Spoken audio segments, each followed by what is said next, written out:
रवींद्र वायकरांच्या मेहुण्यानं वापरला EVM unlock करणारा phone. Mangesh Pandilkar आणि निवडणूक आयोगाच्या ऑपरेटरवर गुन्हा दाखल। दोघांवर अटकेची टांगती तलवार।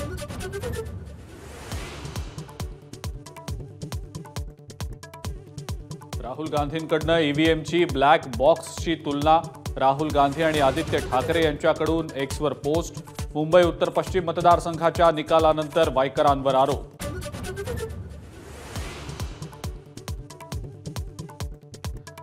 ईव्हीएम हॅक होतात, त्याचा अजिबात वापर करू नये।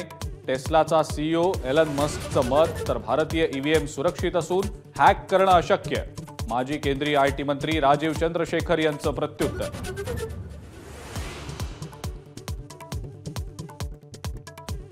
कलिना भूखंड गैरव्यवहार प्रकरणी मुंबई सत्र न्यायालयाची भुजबळांना तंबी। सुनावणीसाठी हजर रहा, अन्यथा वॉरंट।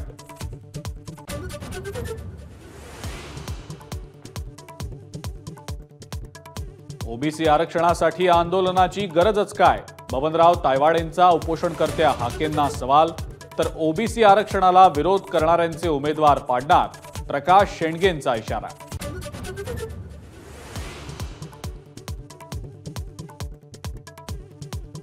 शीना बोराचे अवशेष गहाळ होणं हे अतिशय धक्कादायक। आरोपी इंद्राणी मुखर्जीची एबीपी माझाला एक्सक्लुझिव्ह प्रतिक्रिया।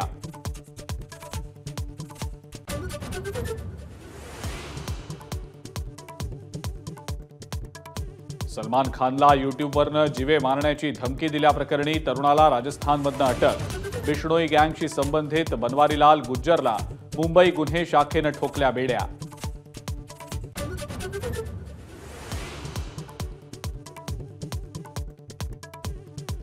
1 जूनपासून मुलींना राज्यामध्ये मोफत शिक्षण देण्याची चंद्रकांत पाटलांची घोषणा हवेतच विरली। जून महिना सरला तरी अंमलबजावणी नाहीच।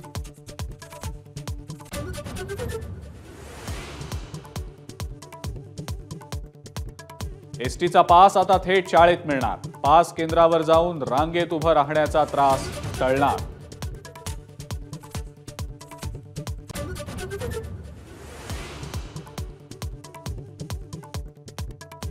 शिर्डीतील साईबाबांना 43 लाखांचा सोन्याचा मुकुट अर्पण।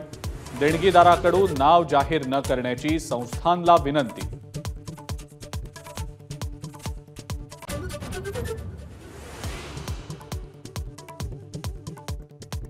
आणि गजानन महाराजांच्या पालखीचा सध्या अकोल्यामध्ये मुक्काम।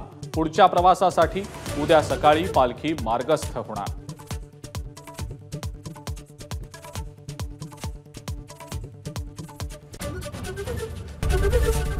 एबीपी माझा, उघडा डोळे बघा नीट।